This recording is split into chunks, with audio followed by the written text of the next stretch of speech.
ইমাম তাহাবী রাহমাতুল্লাহ আলাইহি, আমি এই তার উক্তি দিয়ে শেষ করব, অনেক ওলামাদের উক্তি রয়েছে। ইমাম তাহাবীর উক্তিটিকে এই জন্য আমি এখানে বাছাই করলাম, ইমাম তাহাবী রাহমাতুল্লাহ আলাইহি আকীদার ক্ষেত্রে সহিহ আকীদার আলেম একবার। আকীদায় তার আশআরী মাতুরিদি ভ্রান্ত মতবাদ ছিল না, যেমন অনেক আলেমদের এরকম আছেন যে আল্লাহ সর্বত্র বিরাজমান বা আল্লাহ রাব্বুল আলামিন বলা যাবে না যে আল্লাহর কোন দিক আছে। এইসব গুমরাহিগুলো আমাদের দেশে বড় বড় আলেমদের মধ্যে আছে। আল্লাহ রাব্বুল আলামিন আরশে আজিম আছেন, এসব কথা বলা যাবে না, হ্যাঁ তাহলে দিক বলে দিলেন, এসব গুমরাহি আছে। ইমাম তাহাবী রহমত আকীদার ক্ষেত্রে একবারে কোরআন সুন্নাহর অনুসারী ছিলেন। মাসলা মাসাইলের ক্ষেত্রে, ফিকহের ক্ষেত্রে তিনি হানাফি মাযহাবের একজন মুহাদ্দিস ছিলেন।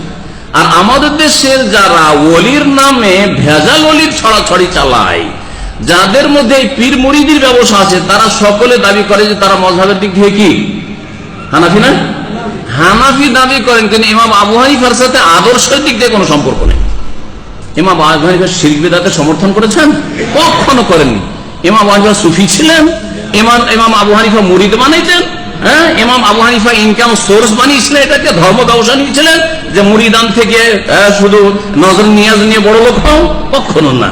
তাহলে ইমাম আবু হানিফার দোহাই দিয়ে শিরক বিদআত যে চলছে, কবর মাজারের ব্যবসা চলছে, পীর মুরিদের ব্যবসা চলছে, সেজন্য ইমাম তাহাবী রাহমাতুল্লাহ আলাইহির উক্তিটি উল্লেখ করব যে তিনি একজন হানাফি ফাকিহ এবং হানাফি মুহাদ্দিস। তার হাদিসের কিতাব রয়েছে, হাদিসের সংকলন রয়েছে, জি, যেটাকে তাহাবী শরীফ বলে হানাফি আলেমরা বলে, যে শারহ মানিল আসার, আসল কিতাবের নাম শারহ মুশকিলিল আসার।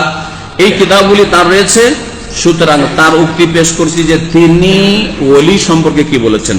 তিনি বলছেন, ফালা তারিকাতা ইল্লা তারিকুর রাসূল সাল্লাল্লাহু আলাইহি সাল্লাম, তরিকত বলে অন্য কোন তরিকা নেই, একমাত্র কার তরিকা?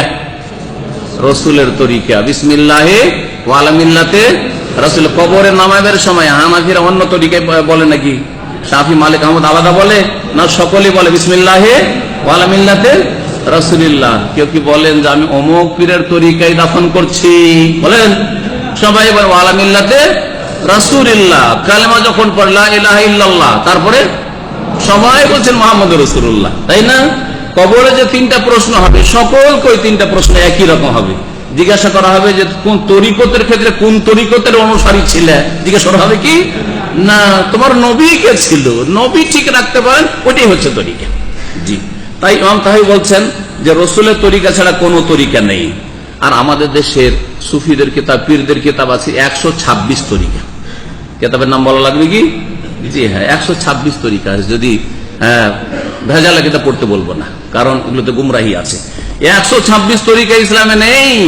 আর তার মধ্যে তাদের তরিকাটা বলছে 126 তরিকার মধ্যে সবচেয়ে শর্টকাট তরিকা না, এইসব তরিকা না, সবচাইতে বলবো না একমাত্র তরিকা, সেটা হচ্ছে রাসূলুল্লাহ সাল্লাল্লাহু আলাইহি ওয়াসাল্লাম। যেই তরিকার নাম ইসলাম, যেই তরিকার নাম ঈমান, ইন্নাদ-দীনা ইনদাল্লাহি আল ইসলাম, একটি তরিকা মাত্র। জি, সুতরাং আমাদের দেশে যে এই ভাগ আছে, শরীয়ত, তরিকত আর মারিফত আর হকিকত, এগুলো সব বাজে কথা, এগুলো সব ফালতু কথা। কি আছে? যেটাই শরীয়ত, হ্যাঁ, ওই শরীয়তের তরিকা দিয়ে আল্লাহকে পেতে হবে। বোঝা গেছে? ওই শরীয়তের তরিকা দিয়েই আল্লাহকে চিনতে হবে। আল্লাহকে চেনার নাম হচ্ছে মারিফত, আল্লাহর সাথে পরিচিতি হওয়া। রাসূলকে চেনা, আপনার দ্বীনকে জানান, দ্বীনের সাথে আপনার পরিচিতি লাভ করা। জি, আর হাকিকত আলাদা কোন জিনিস, হ্যাঁ, যেগুলি আলেমরা বুঝে না, শরীয়তের আলেমরা বুঝে না, এগুলো পীর সাহেবেরাই বুঝে। এগুলো সব বাতিল কথা, ভ্রান্ত কথা। না কোরআনে কারিমে আছে, না রাসূলুল্লাহ সাল্লাল্লাহু আলাইহি ওয়াসাল্লামের হাদিসে আছে। ভালো করে শুনেন, ইমাম তাহাবী কি বলছেন? একমাত্র তরিকা হচ্ছে রাসূলের তরিকা। ওয়ালা হাকিকাতা ইল্লা হাকিকাত, হকিকত বলে কিছু নাই, একমাত্র রাসূলের হাকিকত। ওয়ালা শরিয়াতা ইল্লা শরিয়াতুহু, শরীয়ত একমাত্র রাসূলের শরীয়ত। ওয়ালা আকিদাতা ইল্লা আকিদাতুহু, একমাত্র আকীদা হচ্ছে রাসূলের আকীদা, আপনাকে মানতে হবে। ওয়ালা ইয়াসিলু আহাদুম মিনাল খালকি বাদাহু ইলাল্লাহি ওয়া ইলা রিদওয়ানিহি ওয়া জান্নাতিহি ওয়া কারামাতিহি ইল্লা বিমুতাবাতিহি ওয়া বাতিনান ওয়া যাহিরান। আর কেউ কোন মাখলুক আল্লাহ পর্যন্ত পৌঁছিতে পারবে না, মানে আল্লাহ সন্তুষ্টি পর্যন্ত, আল্লাহ রেজামন্দি পর্যন্ত পৌঁছিতে পারবে না, আল্লাহর জান্নাত পর্যন্ত পৌঁছিতে পারবে না, আল্লাহ পাকের সম্মানজনক স্থান পর্যন্ত পৌঁছিতে পারবে না, যতক্ষণ পর্যন্ত ইল্লা বিমুতাবাতিহি, নবীকে অনুসরণ না করবে, নবীকে না মেনে। আপনার পীরকে মেনে জান্নাত পাবেন না। কাকে মেনে জান্নাত পাবেন? আল্লাহকে তখনই পাবেন যখন আপনার নবীকে মানবেন। আপনি বাতেনান, ভিতর দিক থেকেও, হ্যাঁ, বাতেনে এলেম আলেমরা হুজুররা জান না, ওইটা পীর সাহেবরা জান। এই কথা নেই।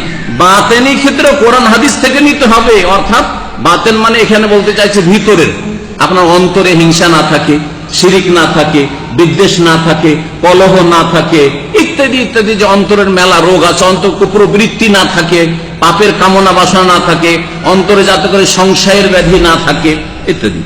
অজাহেরান, জাহেরি দিক থেকেও, অমাল্লাম এখন লাহু মুসাদ্দিকান ফিমা আখবারা, কেউ যদি নবী সাল্লাল্লাহু আলাইহি ওয়াসাল্লাম যা কিছু বলেছে তা বিশ্বাস না করে, মুলতাজিমান লিতাআতিহি, আর নবীর যদি আনুগত্যের পাবন্দি না করে, যা কিছু তিনি নির্দেশ দিয়েছেন, ফিল উমুরিল বাতিনাতি আল্লাতী ফিল কুলুব, ভিতরের আভ্যন্তরীণ বিষয়গুলিতে যা অন্তরে রয়েছে, ওয়াল আমালিজ যাহিরা, তার বাহ্যিক আমলের ক্ষেত্রে, আল্লাতী হিয়া আলাল আবদান, যেগুলি অঙ্গ প্রত্যঙ্গ দিয়ে হয়ে থাকে, লাম ইয়াকুন মুমিনান, সে মুমিনই হতে পারল না, ফাদলান আন ইয়াকুনা ওয়ালিয়াল লিল্লাহি তাআলা, তার আল্লাহর ওলি হওয়া তো দূরের কথা।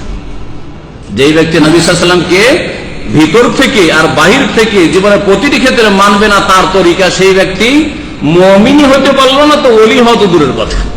কারণ ওলি হওয়ার জন্য মুমিনের সাথে মুত্তাকিও হইতে হবে। এইভাবে তিনি আরো বেশ কিছু কথা বলেছেন। আর তারপরে একটি গুরুত্বপূর্ণ কথা, যেটা ভ্রান্ত আকীদা যারা রাখে ওলি সম্পর্কে, তাদের সম্পর্কে বলছেন যে ওয়ালাউ তারা ফিল হাওয়া, কেউ যদি আকাশে বাতাসে উড়ছে, আমাদের দেশে ওলি কাকে মনে করা হয়, আরে অমুক এত বড় ওলি ছিল যে বাতাসে কি করতো, হাওয়াতে উড়তো, উড়ে চলে আসতো। তাদের কিতাবে আছে যে মাগরিবের নামাজ পড়লো মক্কায় আর এর সাথে চলে আসলো মদিনায়, এখনো 4-5 ঘন্টা লাগে, তাই না? আর তাদেরকে মাগরিব এশা দুই জায়গায় 2 ওয়াক্ত নামাজ পড়ে। এগুলি হচ্ছে শয়তানি শিক্ষা। আরো শোনেন, ও মাশা আলাল মা, পানির ওপর, এরকম তো শুনেছেন, অমুক আল্লাহর ওলি বাংলাদেশে ছিলেন যিনি পানির ওপরে যাই নামাজ বিছিয়ে নামাজ পড়তেন। জি, এরা শয়তানের ওলি, আল্লাহর ওলি না। ভালো করে শুনেন, বলছেন যে ও মাশা আলাল মা, পানির ওপরে যদি হাঁটে, ওয়ান ফাকা মিনাল গায়েব, গায়েব থেকে যদি আপনাকে মিষ্টি রসগোল্লা খাওয়ায়, আর যদি ফ্রি ফ্রি খাওয়ায়, আর কিছুই নেই, আর আপনাকে খাওয়াই দিল, জাদু করে খাওয়াইতে পারে। ছোট কালে আমরা জাদু দেখতাম, আসাম থেকে জাদুঘর রাস্তা আমাদের দিকে, তো জাদু দেখতাম, দেখেছেন জাদু, মাটির গুলি তৈরি করলো, আরে কাদা দিয়ে গুলি তৈরি করলো, আর তারপরে একটু ঢেকে তারপরে লাগলো সবকে রসগোল্লা খাওয়াইতে, মিষ্টি খাওয়াইতে। দেখেছেন না? দেখেন নাই? তাহলে সেও কি আল্লাহ বলি নাকি? না, ও কাফের। সাহের, যে সাহের যে জাদু করে, সে হচ্ছে সেহের কি কুফর, কুফরি। আল্লাহ করে বলে সূরা বাকারা, ওমা কাফারা সুলাইমান ওয়ালাকিন শায়াতিন কাফারু ইউআল্লিমুনান নাসা সিহর। জি, ইন্নামা নাহনু ফিতনাতুন ফালা তাকফুর। হারুত মারুত বলছে, আমরা তোমাদের পরীক্ষায় ফেলার জন্য এসেছি, দেখো এই সেহের শিখে যদি করো তাহলে ফালা তাকফুর, কাফের হয়ে যাবে, খবরদার কুফরি করিও না। এরা তো কাফের, আল্লাহর ওলি হতো দূরের কথা, শয়তানের পাকা ওলি।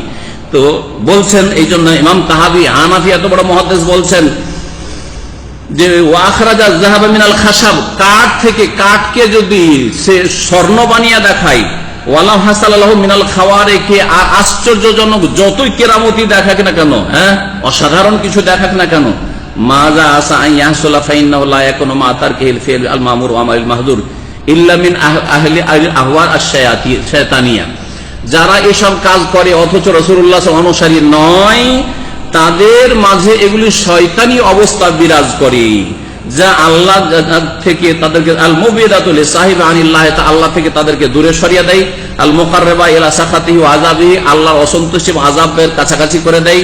ফামানি তাকাদা ফি বাযিল বুলহি আবিল মুলাইনা মা তারকিল মুতাবিত রাসূলি আকওয়ালি ওয়া আফআলি ওয়া আহওয়ালি আন্নাহু মিন আউলিয়াইল্লাহ।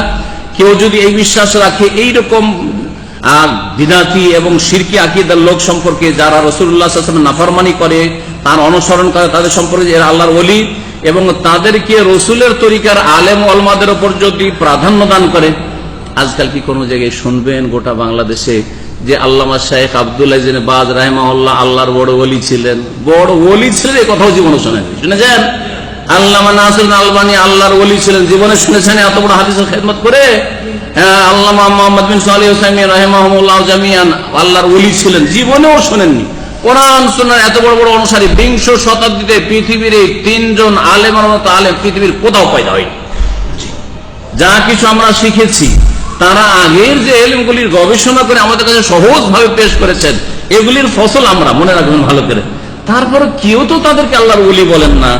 আর যারা বহু নাফরমানি করে, শিরক বিদআতের ধর্ম শিখায়, তাদেরকে প্রাধান্য দান করেন রসুলের তরিকার অনুসারীদের উপর। একটা সাধারণ সহিহ আকীদার মুসলিমের উপর যদি প্রাধান্য দেন, ওই পীরকে যে শিরক বিদআতি কাজ করে ফাহুয়া দাল্লুন মুবতাদি, ইমাম তাহাবী বলছেন সেই ব্যক্তি গোমরাহ বিদআতি, মুখতিউন ফি ইতিকাদিহি, তার আকীদাতে ভুল ভ্রান্তিতে ভরা, ইম্মা ইয়াকুনা শাইতানান জিন্দিকান, হয় সে বেদিন শয়তান, আর না হলে আও জোকারিয়ান, সে জোকার, জোকার তো বুঝেন না, হ্যাঁ যোগ করছে, আও মুতাহাইয়ালান, অথবা আপনাদের সাথে ভেলকিবাজি করছে, আও মাজনুনান মাযুর, অথবা সে এক পাগল, সে এক পাগল।